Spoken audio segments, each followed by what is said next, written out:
Good morning, everybody. Hello, London. My name is Kemi Olajide, Principal at Africa Climate Ventures. We're a venture builder and investment platform focused on deploying into climate-positive businesses on the continent, and really with a view to boost participation in the global carbon markets. Today, I have with me a very strong panel. I think they would do themselves best justice by allowing them to introduce themselves. So maybe we start with you in no particular order. Let's go 1 minute introductions and then we can jump into it. Okay, 1 minute. Good morning, everyone. Also from my side. Christian is my side. I'm one of the partners and founders of AFSIC Impact. AFSIC Impact is a fund that is doing self-managed investments in forestry and agriculture. We really focus on forestry and agriculture and also have a carbon aspect. I guess that's the reason why I'm sitting on this panel here. We are in Angola. We are in so my partner sits in Luanda. We are in Congo-Brazzaville, and we're in Ethiopia and expanding also Tanzania and Cote d'Ivoire. We have a 40 million fund. We have institutional capital and non-institutional capital, and have considerably invested in the own fund as well and manage the premises on the ground. I think that's extremely important. I'm very happy to be here. And that may be an interesting mixture because I've been previously in tech investment, so I can identify with Maëlys, and I'm giving to Maëlys. Very nicely passed the ball. That's great. Hi, everyone. I'm Maëlys Cavaro. I'm the founder and managing partner of the Catalyst Fund. We're an early stage venture capital fund and venture builder, investing for a climate resilient future in Africa. So we invest primarily in climate adaptation and resilience solutions across a number of key verticals. For example, climate insurance, climate data solutions, agriculture and food, but also essential services in a climate smart world, such as water management, energy access, waste management.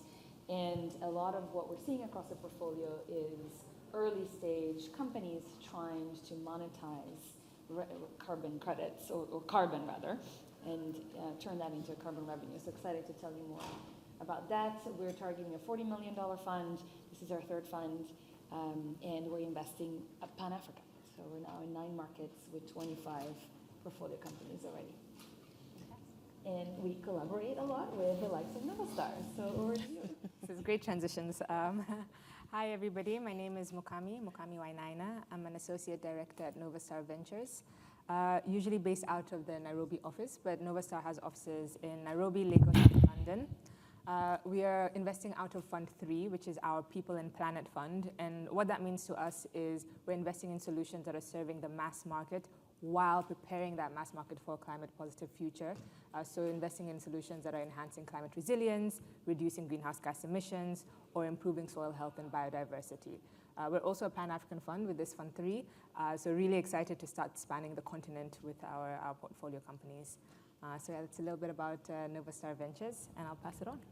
Yeah, well, we do all the things that they've been talking about. So Leon Rouge is a project developer focused on conservation, biodiversity, and carbon. Our flagship project is the Grand Makayop Conservation Reserve in Senegal. It's a Big 5 safari park that we're developing, 35,000 hectares, creates 6.5 million of the highest quality, highest integrity carbon credits.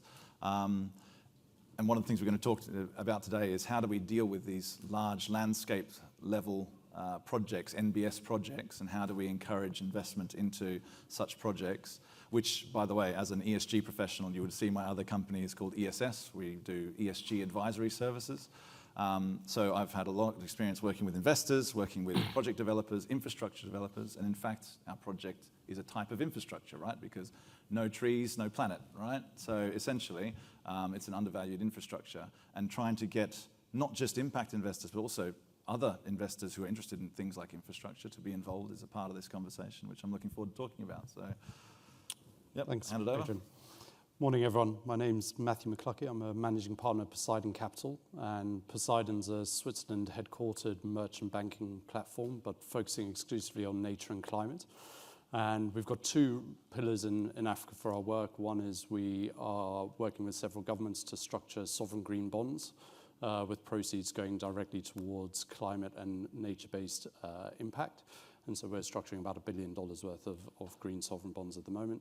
And then on the carbon side, we manage a privately owned portfolio of around 1.5 million hectares across Mozambique, Zimbabwe, Zambia, Tanzania, expanding into Angola, where on behalf of both African and international family offices, we develop nature-based carbon projects on their portfolio land. So looking forward to the conversation. Awesome, great. Thank you, everybody. You've met my very strong panelists. Now we move into the meat of the matter. Today we're talking about how we catalyze investments into the carbon credit space. And really, it's not just theory. I think we've moved past that point. We now understand that, in fact, it's a very pressing issue. It's about time that we discuss what it takes to catalyze real capital and crowding capital into the space.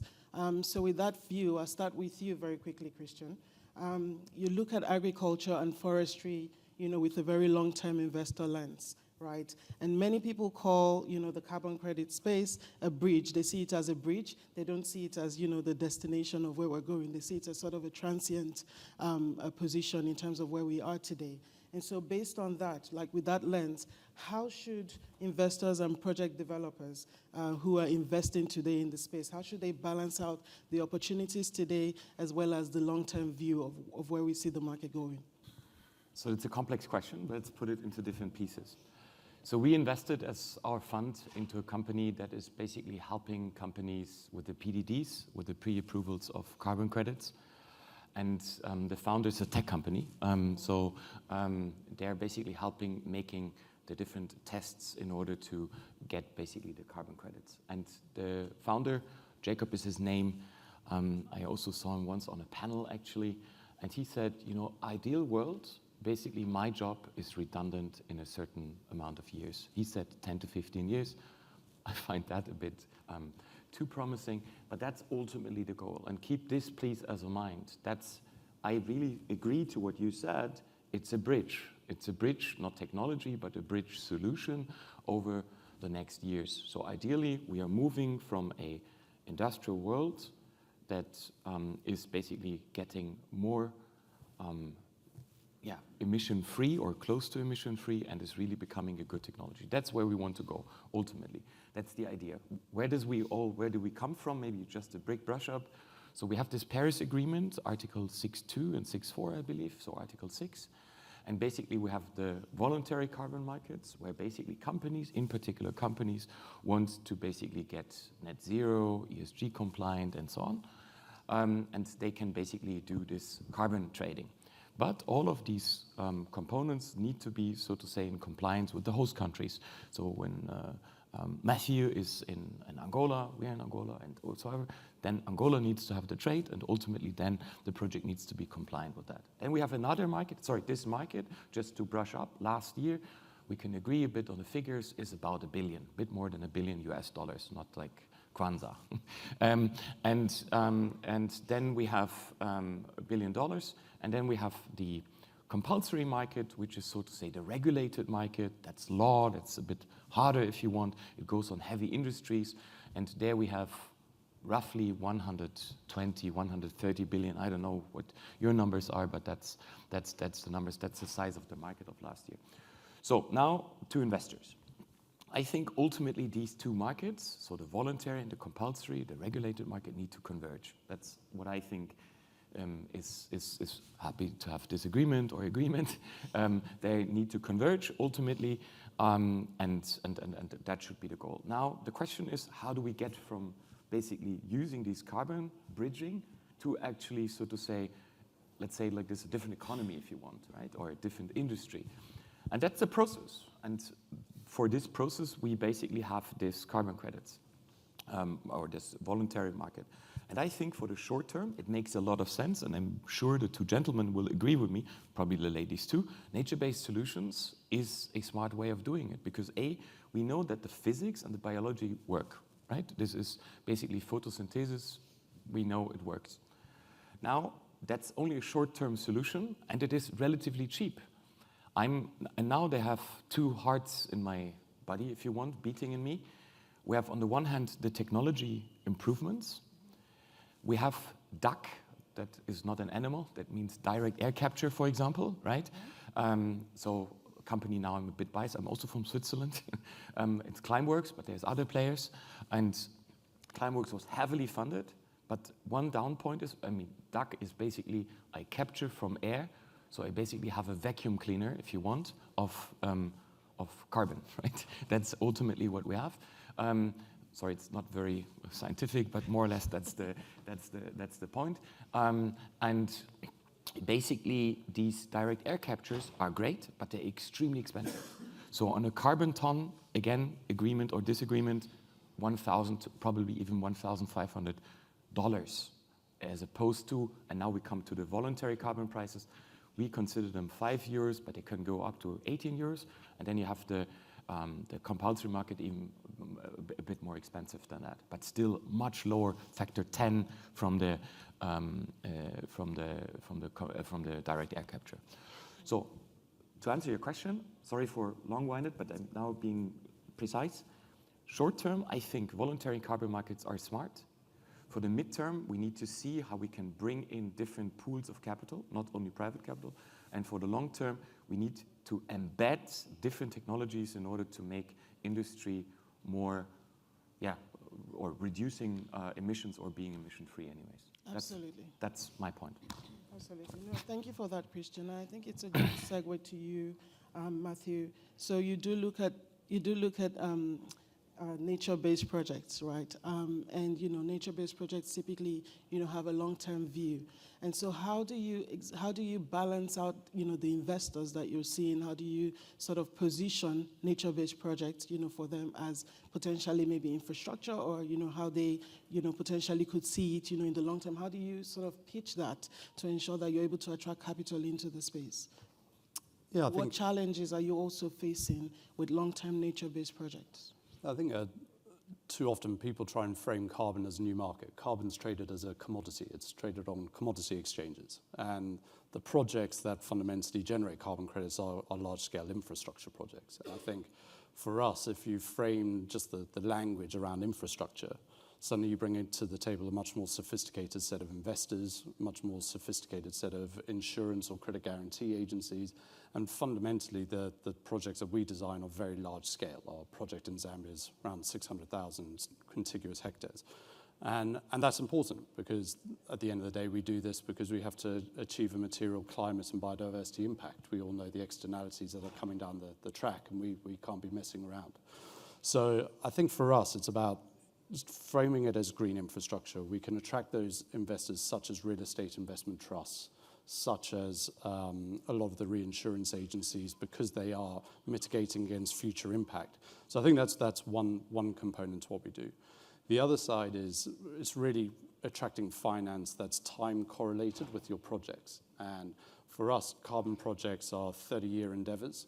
And so you have to bring in an infrastructure or an investor stack that is aligned with that 30-year time period. And so venture capital typically is not aligned with a 30-year time period, particularly when we expect to see a rapid uplift in pricing from 2030 and then another rapid uplift towards 2040 as we've got net zero concentration from the buy side. So I think it's about bringing in those type of longer dated investors. And then finally, I think it's just, from our understanding, we really applaud the pioneers of the carbon markets. A lot of them have come out of NGOs. But when you're working at this scale, you need sophisticated people who are used to delivering on port infrastructure, energy infrastructure, big grey infrastructure projects to really manage this on the ground, because it is very expensive, it is very technical if you want to get it right. And so I think it's just changing the mindset of the marketplace. And that sophistication breeds trust, it de-risks, it improves pricing, and fundamentally you can have much more serious conversations with off-takers at the highest level. Absolutely. Thank you for that, because in the end of it, true carbon credits have to have high integrity. So that's a very strong point. Adrian, I'm just going to move to you for a moment. We're having a conversation this morning, and one of the key things that you pointed out was, investors are quite, interested in ESG. So everything around environmental, social governance is quite important. I think we also will agree, the audience would agree that we've gotten to a point where it's no longer just financial returns. You have to balance that with social returns, right? And so with that lens, how are you seeing ESG being embedded in some of these projects that, are in the carbon credit space? How are you seeing that, feature? How are you seeing it show up? And how important is it for investors? Yeah, the short answer is, until very recently, impact investors and so forth were focused more on impact than on ESG. A lot of people confuse those terminologies, right? They're not the same. ESG, impact is a subset of ESG. ESG is about compliance, about performance over time. It's about adherence to standards like the AFSIC performance standards. There's a very clear understanding of what ESG is, especially because it's a financier term. We on the ground at the project level, we talk about HSEC, health, safety, environment, communities, right? But that's at the project level, and making sure people are wearing helmets and so forth. So the ESG level is about deal flow and screening, and it's a completely different set of things. You're looking at each of these individual assets or investees who are providing this information, this ESG information, which they call HSEC, but it's across lots of different investees, beneficiaries, etc.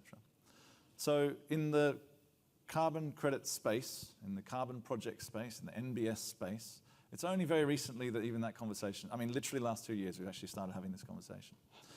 Which is bizarre for me because they are infrastructure projects, right? Like if I go and do a project and I have to compensate people, I'm immediately triggering IFCPS 5, which is about resettlement and livelihood restoration and compensation. There's a whole set of rules about how we do this.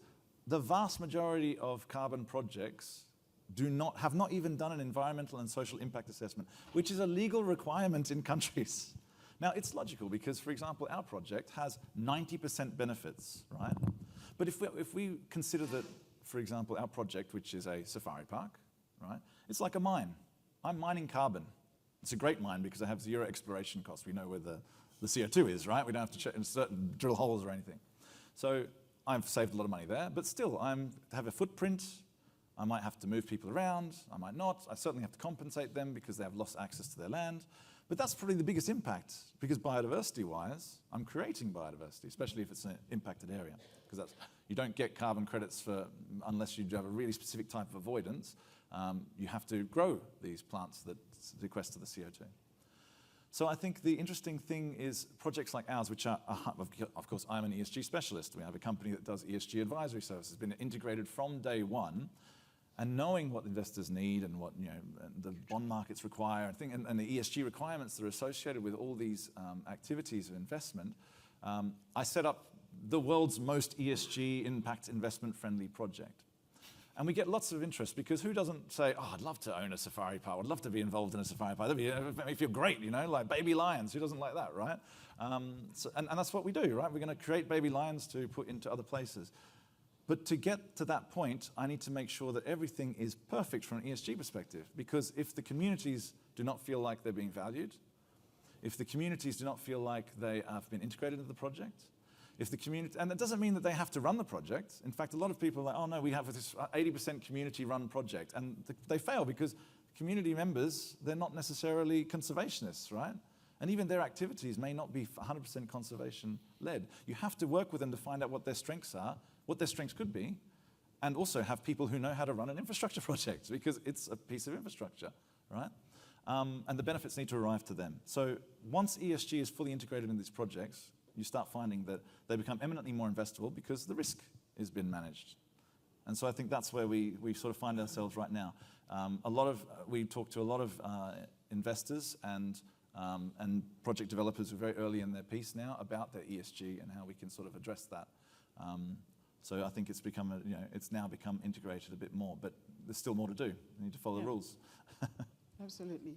And so from that lens of, thinking about, again, integrity, when we talk about ESG, where carbon credits are involved, I think I'll switch over to you, Melis, now. You look at more early stage ventures, right? And what we're seeing now in the climate positive space is lots of companies are starting to, think about how they measure and how they verify, the kind of carbon that they present and, what they want to essentially monetize. How are you seeing that in your portfolio? How's that shaping out? And, how are investors reacting to the idea of, carbon credits, the fact that, companies could potentially use this to either subsidize products or even improve their revenue profile in FX, right? And so how's that working out for you in Africa from that lens? Yeah, great question. definitely bring a different perspective, I'd say, other end of the spectrum from what other colleagues on the panel have commented on, because historically, the carbon space or carbon project space has been dominated by large-scale project developers. And what we are seeing now is more of a, I would call it democratization of access, because a lot of smaller climate tech companies, or even smaller project developers, frankly, across Africa are thinking about how they can access the carbon markets, voluntary carbon markets for now, but also the compliance market, to make sure they access a new source of revenue, but also pass on the benefits to the communities that they serve, right? So that there's a clear connection also with the impact that they're trying to generate at the local level. So in our portfolio, for example, which, as I mentioned earlier, touches a lot of sectors, we see, for instance, a lot of innovations in companies in real economy solutions, right, that are now selling credits. So, for example, think of the clean cooking space, right, where you're trying to then pass on the benefit of that sale of credits because you're increasing the affordability of the clean cook stove, right, for communities. Or, for example, the mobility space, the clean mobility space, we see a lot of companies that actually dramatically reduce CO2 when they can claim that therefore they can sell credits.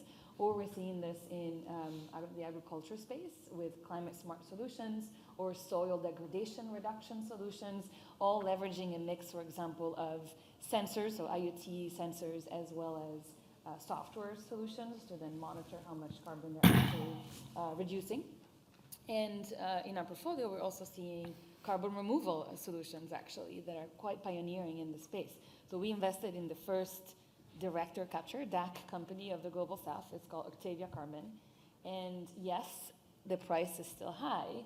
However, you have a very, very high quality credit at that point that is immediately verifiable.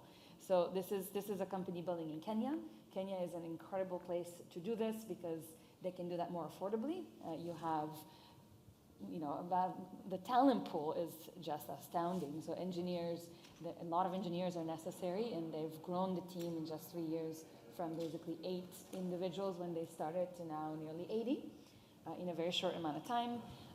The energy mix is 90% clean. And there's geothermal access, which reduces actually the cost of energy, which is highly necessary in a DAC project. And they're able to sell now at $800 a ton.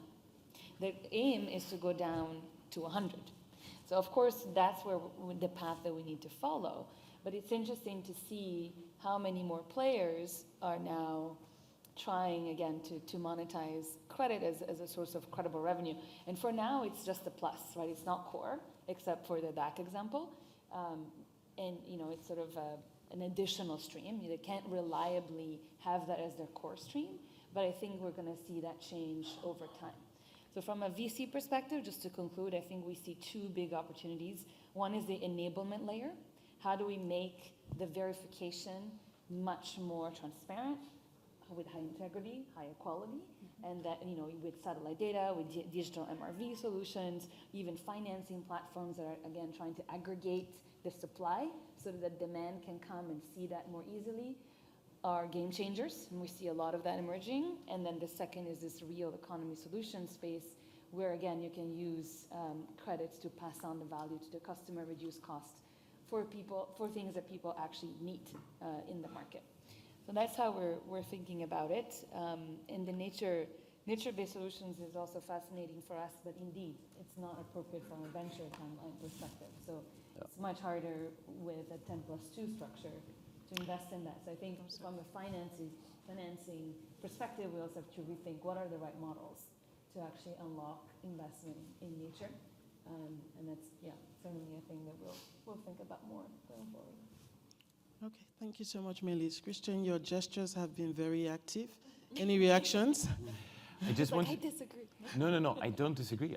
Basically, coming back to the very early question that you said, Melis just said, okay, from a VC perspective, we have bets I call it bets now, on the long term, right? You have bets on the midterm, and basically you need to place your, 20, 30 investments that you can do in one fund in these different categories, meaning the DAC, so the direct air capture, and certain other projects, and also NBS is probably interesting to you, but more from an asset management and digitalization point of view, less so from what actually Matthew and also Adrian and I are doing, which is basically doing ultimately the work on the ground, because that's not a typical thing that your LPs, your investors, limited partners will basically expect. But anyways, I didn't want to cut time. But basically asset allocation portfolio theory, voila. Absolutely, and I agree with that. So I'm just going to move to you for a second, Mukami. When we think about inclusion, improving livelihoods, this is, a very strong part of carbon credits, right? And it's also something that when baked in, it's a concept that when baked in early into ventures, can have very strong returns, but also can, serve as a basis for competitive advantage, improving the competitive advantage. And so Novastar has a fund that is really centered around people, planet. How are you guys seeing that shape out in your portfolio? How are you baking this into your investment strategy when you go ahead looking for carbon credits or projects that, have that embedded in them? Yeah, now that's a great question. And for Novastar, we look at those two things in tandem. So we think that you can't have this mass market solution without having that climate benefit, but the climate element is really integral to making something a bit more affordable, making something a bit more accessible for the end consumer. And we've seen that in our portfolio so far. So if I give two examples, kind of echoing on what Melise was saying, one of the companies we invested in was a company called Cocoa Networks. We invested in out of Fund 2, and they're doing bioethanol. And this is supposed to replace the use of charcoal and wood-fired stoves, which is a huge emitter of carbon. But you cannot compete on the price of charcoal, and you cannot compete on the price of wood. What they've done is they've managed to sell carbon revenues because of the emissions saved by using their bioethanol cook stoves, and use those revenues directly to reduce the price of the cook stove to something that becomes a lot more accessible and affordable. And we've seen that acceleration in growth and that uptick in affordability that's now generating, I think they have over 1 million households in Kenya now using a Cocoa Networks cook stove. And the latest stats was around $120 million of carbon revenue has been trickled down directly to influence those Kenyan households. Another example we can give that we invested in out of Fund 3 is a company called Sistema Bio, and they're doing biodigesters. So for smallholder farmers who usually have a lot of animal waste sitting on their farms, waiting for that to dry up to become fertilizer that's emitting methane. With the biodigester, you can put in the waste products of the animal waste and also food waste, and out comes biofuels, which you can use for cooking, and also a bioslurry, which becomes an organic fertilizer. But again, that upfront cost of the biodigester is something that would be prohibitive for smallholder farmers were it not for them using their carbon revenues to offset that cost. And I think they've managed to offset around 80% of the biodigester cost by selling the revenues, thereby making it accessible and affordable. So when we look at the market, we look at it from that lens, and we see there are companies that are directly participating in the carbon space, like the DAC companies that are generating carbon revenues. There are companies that are thinking about enabling the carbon markets, building that infrastructure layer, but then there's also companies that are looking at it as a value addition. How can we leverage these markets to make sure that there is some end affordability, end accessibility, and just end impact for the people on the ground? So I think that's the way in which we try to approach, I guess, with our people and planet hat on this. And I love it, absolutely. Thank you for that. So, when we think about, the carbon credit space, one of the key things we're trying to achieve here is how do we actually help investors to see the big opportunity, one, but two, how do we catalyze that capital that investors are sitting on into the space while giving them comfort? And naturally, there are questions that will come to mind around risk. And so over to you, Matthew, for a second. I just want you to really touch on, when you think about investments, right?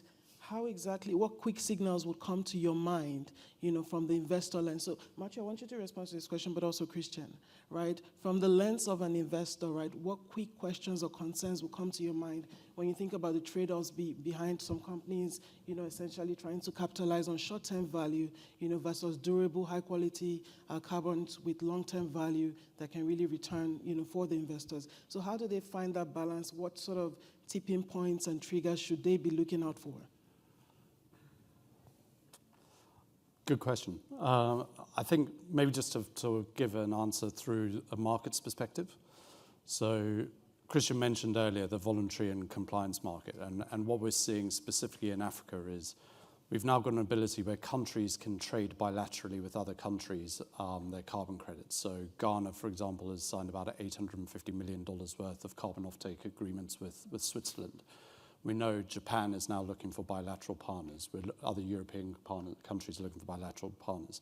So the real sprint for African countries is how quickly can you adopt Article 6.2 of the Paris Agreement into your climate legislation and secure those types of off-takers. We're seeing new forms of quasi-voluntary compliance markets, such as the aviation sector, through a mechanism such as Corsia. So now the airline sector in Europe has to be offsetting a proportion of their emissions and buying these types of credits as part of a legislative framework. We're also seeing fundamentally corporate drives towards net zero targets. And if we look at the US, for example, around 60% of the global Fortune 500 have got a net zero target concentrated between 2030 and 2035.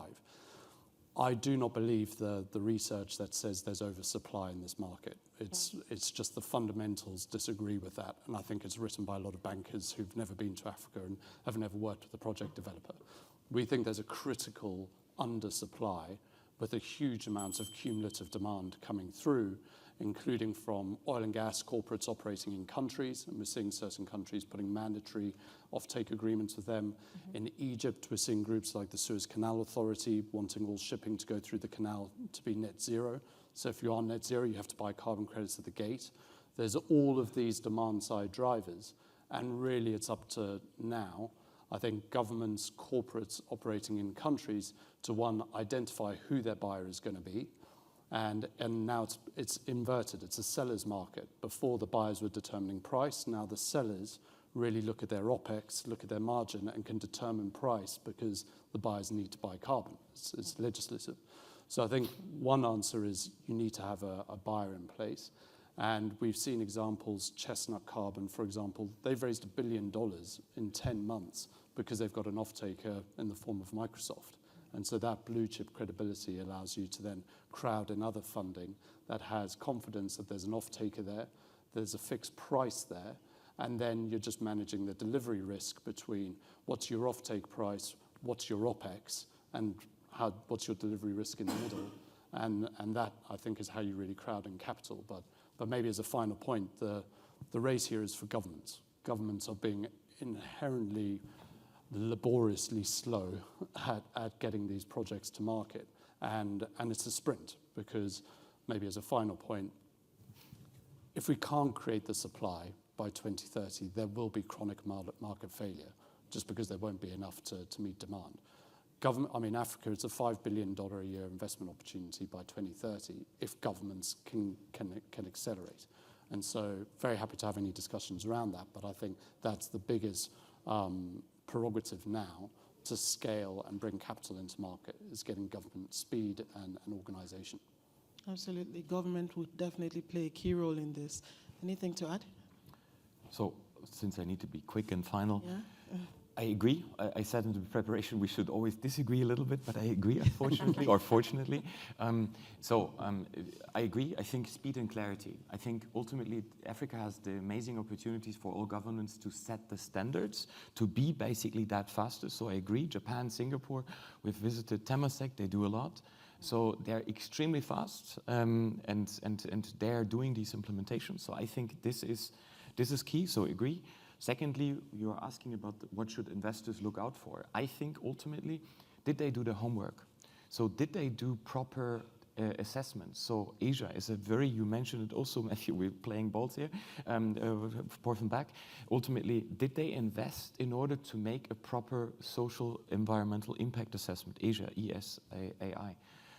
That's costly, that costs money, and you see basically what is quality, what is not. Number one. Are they short-term focused or are they long-term focused? That's something you can look at from an investor's point of view. And lastly, I think personally, it's not okay to have basically carbon as the only revenue model. I want basically that they have, as you said in the very beginning, we have agriculture and forestry, and now you say, oh, agriculture is bad. By the way, you can also do good agriculture, as Maëlys said. But the point I'm trying to make is, do they have different pillars basically to build on? That's important.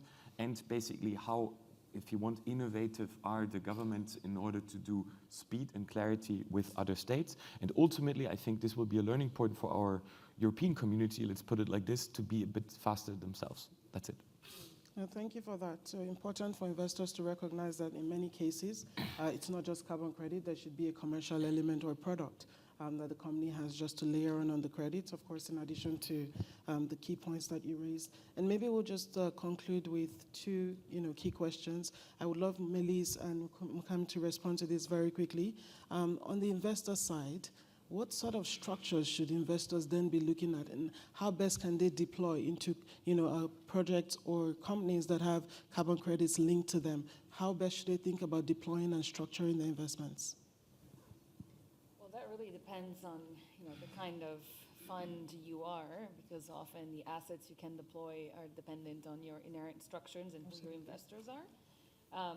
But when it comes to assessing the carbon opportunity, as I said earlier, for us there needs to be an underlying product. So it's typically there's another source of revenue, and as colleagues have said, the carbon revenue is an add-on on top, right? So it's additional.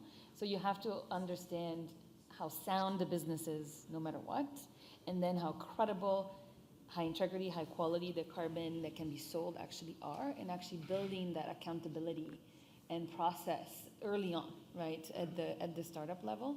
Because again, we invest so early that muscle isn't necessarily there, and entrepreneurs need to really understand how they can credibly play in this market and offer and be a supplier that is able to deliver what the buyers actually are looking for, which is again high longevity, durability, transparency, and verifiable credits. Absolutely.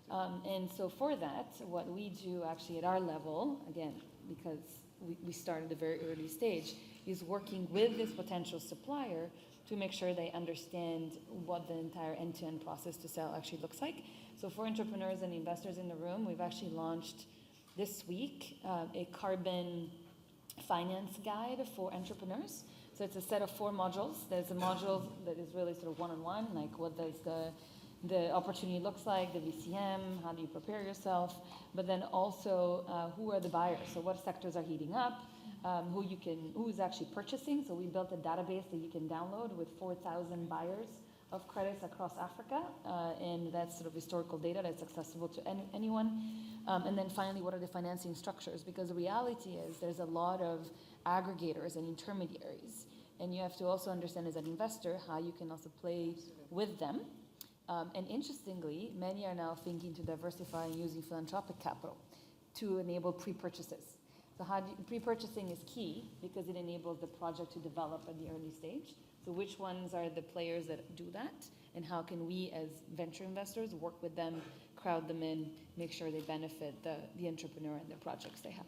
Absolutely. Anything to add? Yeah, maybe just to jump on that, I mean, I think that's an excellent initiative, and I think that's where VC plays an interesting value additive part. I think the structure in which you invest can be as creative as I guess your vehicle allows it to be. For Novastar, we invest in equity, but it's about what else can we catalyze alongside our investment, and can we catalyze the relationships now with these kind of carbon off-takers that will be doing these pre-purchases? Can we catalyze the next layer of funding with DFIs, with corporates, and how can we start, help bridge that gap? And I know we talked about bridges and timelines on this panel, but how can we as VCs enter at a certain stage and help bridge that financial gap for the company to be able to now unlock even more financing and meet the demand that is coming and coming fast?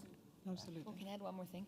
Go on. Interestingly now, there are funds out there, I know Moreova's launching one if they're in the room, but also others in Asia, that actually are structuring fund structures themselves with carbon buyers as LPs at the top, and you then invest in the underlying projects, and basically part of the return on investment is the credits that you can sell back.